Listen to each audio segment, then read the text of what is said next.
दोस्तों नमस्कार। आज की इस वीडियो की शुरुआत मैं एक छोटे से गाने से करना चाहता हूं और ये गाना उन भक्तों के लिए है जो चश्मा लगा के और देश की तरक्की को नहीं देख रहे, केवल जो हुक्मरान बोल देते हैं या जो बीजेपी के नेता बोल देते हैं उसी के पीछे भागते हैं और उसी को सच मानते हैं, जबकि सच्चाई कुछ और है। आज मैं मुख्यमंत्री की एक झूठ की पड़ताल कर रहा हूं कि मुख्यमंत्री ने किस तरह से कुंभ को लेकर झूठ बोला है। पहले ये गाना आप सुनिए। भी प्रकार के स्टाइलिश चश्मे भैया। अरे सब तो पुराना हो गया भैया, कुछ नया है तो दिखाओ। तो ये लो, भक्त का चश्मा। भक्त का चश्मा, इसमें क्या खास है? चल बैठ, दिखाता हूँ।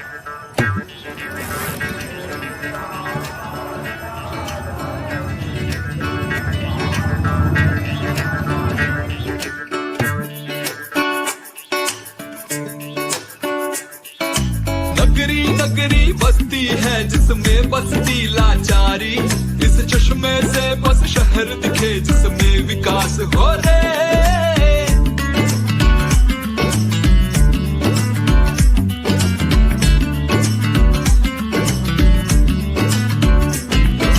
अस्पताल का हाल बुरा है, भीड़ पड़ी है भारी, इस चश्मे से उपचार सभी हाईटेक हो जाए रे। भक्त का चश्मा, भक्त का चश्मा, भक्त का चश्मा रे। भक्त का चश्मा, भक्त का चश्मा, भक्त का उल्टा चश्मा रे। भक्त का चश्मा, भक्त का चश्मा, भक्त का चश्मा रे। भक्त का चश्मा, भक्त का चश्मा, भक्त का उल्टा चश्मा रे। बेकारी का ठेला लेके लोग सड़क पे आए, ये मजबूरी को रोजगार की सील लगाए रे।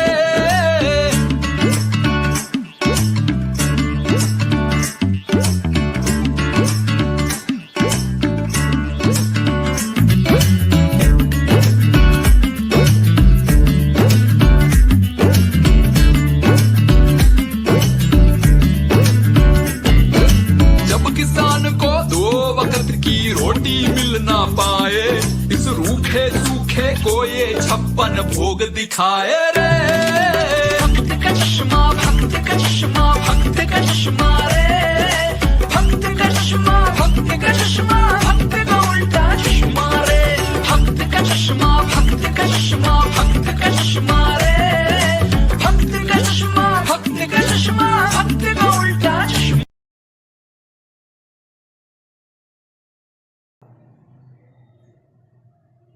मेरा गाना सुनाने का मकसद केवल ये था कि जो अंधभक्त है, जिनको राष्ट्रहित नजर नहीं आ रहा, केवल हिंदू मुस्लिम का चेहरा और हिंदू मुस्लिम का चश्मा पहनकर जो बैठे हुए हैं, उनके लिए ये गाना था। कुछ लोगों को पसंद आया होगा, कुछ को नहीं आया होगा। खैर, भक्तों की मैं ज्यादा वो भी नहीं कर सकता, वो भक्त है, वो कुछ भी कर सकते हैं। अब आज की शुरुआत मैं करता हूं मुख्यमंत्री के भाषण से। नाविक परिवार की एक सक्सेस स्टोरी यहां पे बता रहा हूं। ये नाविक परिवार जिनके पास 130 नौकाएं थी, 45 दिनों की अवधि में इन लोगों ने शुद्ध बचत की है 30 करोड़ रुपए की। यानी एक नाव ने 45 दिनों में 23 लाख रुपए की बचत की है, कमाई की है। प्रतिदिन के अगर आप बजट उनकी बचत देखेंगे तो यह लगभग 50 से लेके 52,000 पर डे की उनकी इनकम थी एक नाव की। एक नाव मुख्यमंत्री बोल रहे हैं कि एक नाविक ने 30 करोड़ रुपए कमा लिए। आप पढ़े लिखे हैं, समझदार हैं। अंधभक्त का जो गाना मैंने भी सुनाया, उस चश्मे को अलग रख दीजिए। आप उस चश्मे को उतार कर रख दीजिए और चश्मे के अलावा आप एक कॉपी पेन ले लीजिए और उसमें हिसाब लगाइए कि एक नाव, जैसा मुख्यमंत्री बोल रहे हैं एक दिन में 50 से 52 हजार रुपए कमाती थी। उसके पास 130 नाव या 150 नाव थे। आप हिसाब लगाइए 45 दिन में, और जबकि इन बीच के दिनों में 7-8 दिन नाव बंद भी रही, फिर भी 30 करोड़ रुपए नहीं बनते, हिसाब लगाया जाता। इस पूरे हिसाब को एबीपी न्यूज ने दिखाया है आपको। आप देखिए एबीपी न्यूज ने किस तरह से इसका पूरा हिसाब आपके सामने रखा है, देखिए एक बार।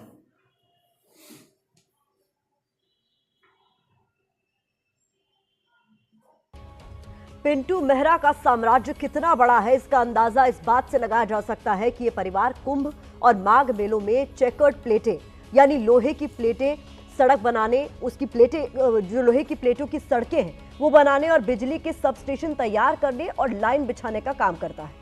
पिंटू मेहरा की मां शुक्लावती देवी बिजली विभाग की रजिस्टर्ड ठेकेदार है।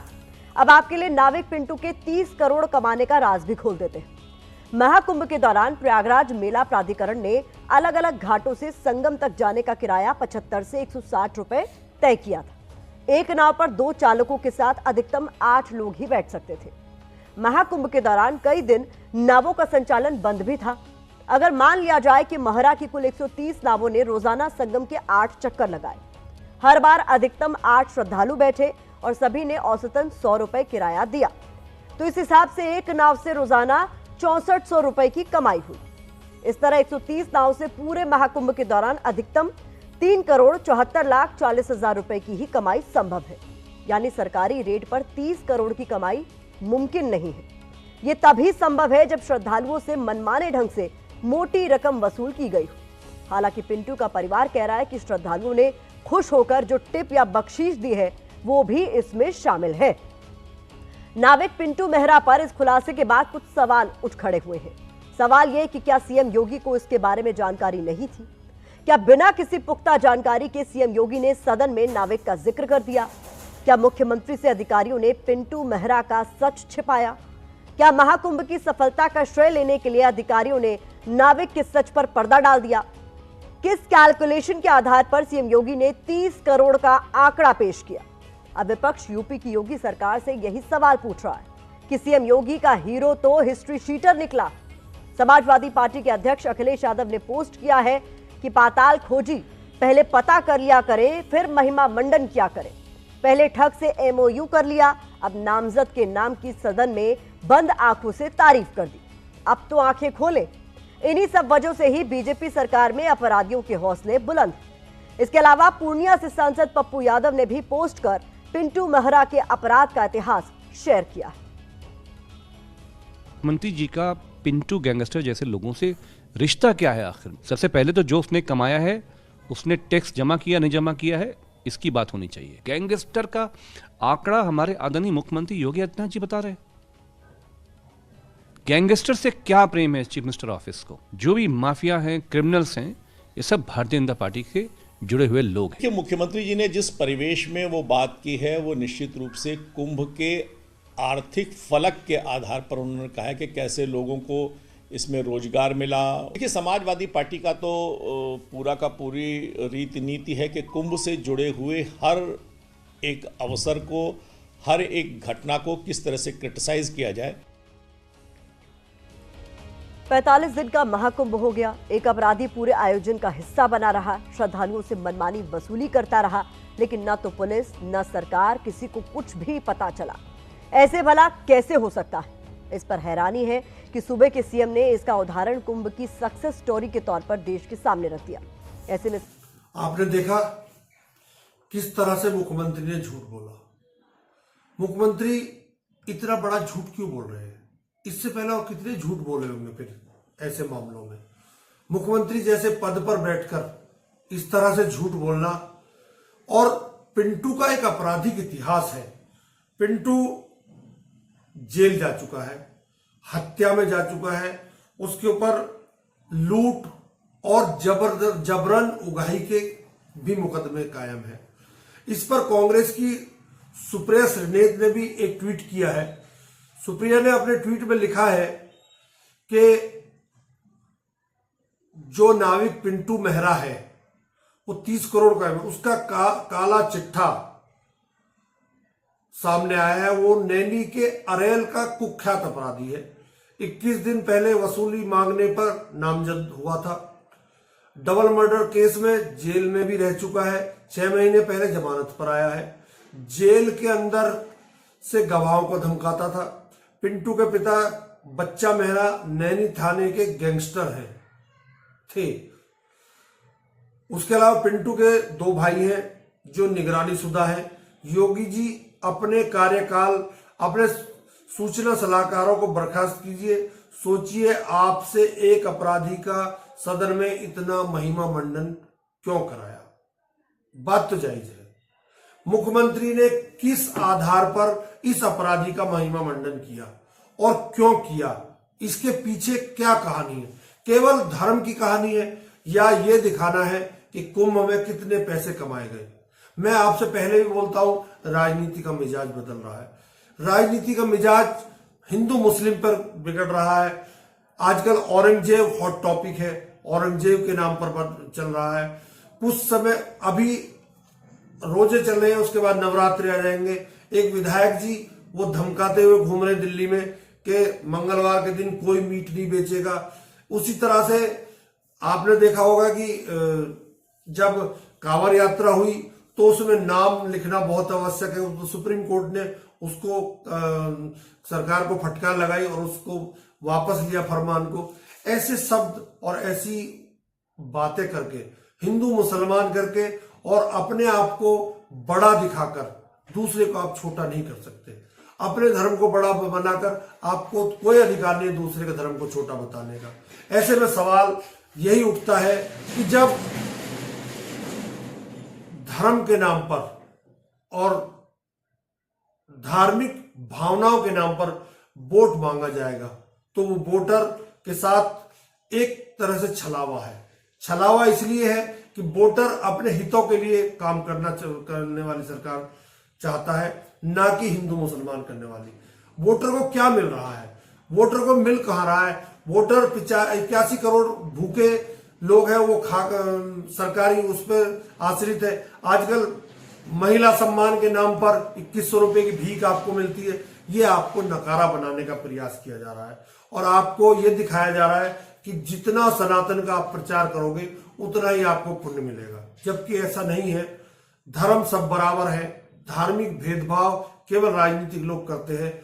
आम आदमी इसमें पिसता चला जा रहा है। आपको भी चाहिए कि ये जो चश्मा मैंने अभी गाना आपको सुनवाया, ये चश्मा आप उतारिए और आने वाले भविष्य की तरफ देखिए कि जनता जो नेता है वो हमें किस गड्ढे में फेंकना चाह रहे हैं और हम उस गड्ढे में किस तरह से कूदते जा रहे हैं और गिरते चले जा रहे हैं। एक दिन वो गड्ढा ऐसा होगा कि एक के ऊपर एक पड़ा होगा, कोई उठाने वाला नहीं मिलेगा। राजनीति का मिजाज बदल रहा है। राजनीति करवट ले रही है।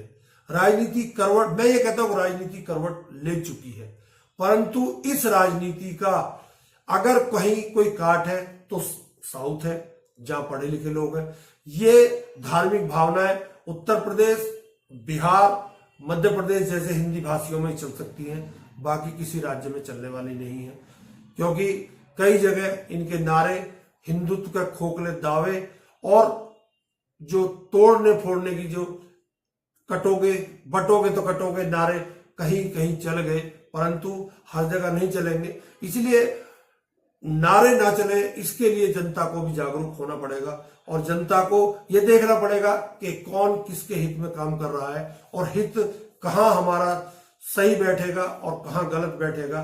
सोचने वाली बात है। आप भी सोचिए कि आप अपना हित देखना चाहते हैं, देश का हित देखना चाहते हैं, या धार्मिक भावनाओं पर ही लड़ने का प्रयास करते रहेंगे और उस चश्मे को पहनकर आप अंधे बनकर सरकार के पीछे गुणगान गाते चले जाएंगे। मेरा कहने का मतलब आपको भड़काना नहीं है, परंतु मेरा कहने का मतलब यह है कि जो देश गंगा जमुनी तहजीब से चल सकता है उसमें आखिर इतना भेदभाव पालकर किसको फायदा हो रहा है? क्या आम जनता को फायदा हो रहा है? क्या राम मंदिर बनाने का फायदा आम जनता को हुआ? क्या हाईवे बनाकर जो ढाबे बंद करा दिए गए उनसे जनता का फायदा हुआ, उससे रोजगार का नुकसान हुआ है। राम मंदिर बन गया, मैं भी पुजारी हूं, मैं भी भगवान का नाम लेता हूं, परंतु इसका मतलब ये नहीं है कि मैं दूसरों के धर्म को छोटा बताकर अपने धर्म को बड़ा बनाने का प्रयास करूं, जो कि गलत है और ऐसा नहीं करना चाहिए। आप भी सोचिए, हम तो सोच ही रहे हैं, हम तो आपको जगाने का प्रयास कर रहे हैं कि चश्मा हटाइए और हकीकत को पहचानिए। बहुत बहुत धन्यवाद, नमस्कार।